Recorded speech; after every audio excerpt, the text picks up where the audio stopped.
Hello, YouTube. I'm Vince White. I'm an employment attorney, and my voice isn't really this deep. We have on this channel, we answer questions from YouTube users, getting folks the answers they need from an employment attorney. We have a question here from YouTube user New York Acoustics, who asks us, and I'm going to sound snarky during this. I don't mean it. It's a great question. It's just we gotta address all the ins and outs of the question. YouTube user New York Acoustics says, so if they lied in the answer to the complaint, can't you just ask the judge for summary judgment?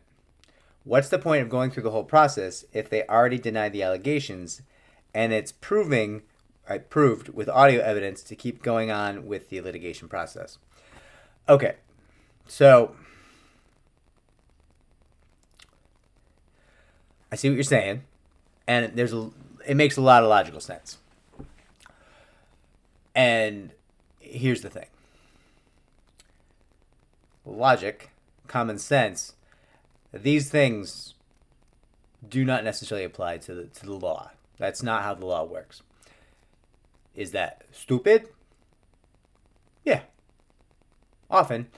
Counterpoint, is it that the system is built with a lot of redundancy and protections in place? Also true, also accurate. So let's get into it. You filed a complaint. They filed an answer. Their answer included a rote denial of everything you said in the complaint, or almost everything. Now, it almost always will, because the answer has to deny the allegations of the complaint. If it fails to do so, you're absolutely correct. You could probably just go ahead and make a summary judgment motion, because they're like, if your complaint was like, hey, I think that you sexually harassed me, and their answer was, I mean, we're not saying that we didn't. The end.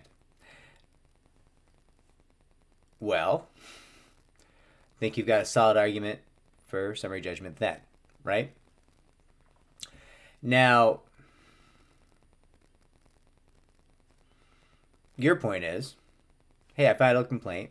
They denied everything in the answer. Those denials were lies. BT dubs, by the way, I've got audio recordings of what actually happened. Is that a strong hand? Absolutely. Is that a reason to skip the motion to dismiss and the discovery process? Absolutely not. Here's why. There could be questions of law that have to be addressed in the motion to dismiss. There could be a number of claims that get knocked out even if your core claims survive. Or it could be that you didn't correctly plead things in your complaint, or various issues of the law, procedural issues, whatever. There's a variety of reasons why a claim might get dismissed. So the motion to dismiss phase might still need to take place. In addition to that, let's say the motion to dismiss is either over, you survived it, or they didn't make a motion to dismiss, which often happens on a well-drafted complaint. Not always. Listen, motions to dismiss have more to do with whether or not defense counsel think they can get a couple claims knocked out and think they can bill a little extra than it does with the quality of the complaint. But that being said,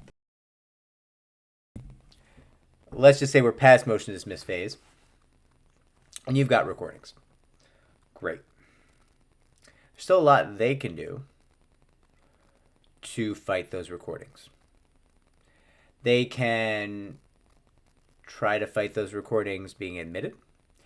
They can try to fight the veracity of those recordings. They can try to cast doubt upon your credibility. They could argue the recordings were faked or edited. They could argue that the context is not there, right? They could have people testify about the recordings and be like, well, listen, I did say that and it wasn't a good look, but here's what was going on. And that could be compelling for a judge or a jury who's deciding the case, right? In addition, they could, in your deposition, get you really mad and make you say crazy things, which would never happen. I know you seem like you're really on top of things, New York Acoustics. I'm not saying this would happen. I'm giving hypotheticals, right? And they could then make you look like a really bad human. And you might still win because you got the recording, but you might win a whole lot less because that jury might get a taste of what you did during your deposition, and they might be like, whoa, New York Acoustics has a great claim, but New York Acoustics sounds like a jerk, right? And listen, is that how damages are supposed to be calculated? No. Is that how juries think? Yeah, 100%. So the answer is, yeah, and you can put it down to the phrase due process. You got to follow the process to give them every opportunity to fight back, because that's how our system works. It's not generally the case in a high level complex litigation with hundreds of thousands of dollars, if not seven-figure sums in question. It's often the case that although it might look obvious, like who wins and who loses might seem really obvious, you're going to have to go through the process. This is not a quick action. Like, it's not a small claims case where the judge or the arbitrator, whoever it is, can just be like, hearing this story, in the interest of fairness, I think we should do this. And you're done in 3 hours. Probably not going to happen. Probably not. They're going to have every opportunity to fight. They're going to have every opportunity to try to fight you on procedural grounds. Try to fight your recordings coming in, try to cast doubt on your recordings, try to provide context, try to discredit you, try to make the jury. And also, remember, the trial is bifurcated. So they're saying, hey, those things didn't happen. And you're saying those things did happen. That's the first part of the bifurcated trial. Generally in this field, the trials are bifurcated. Your claims either win or lose. That's part one, right? And then there's a second part of the hearing, kind of a separate hearing on damages. Okay, you won. Now how much do you win?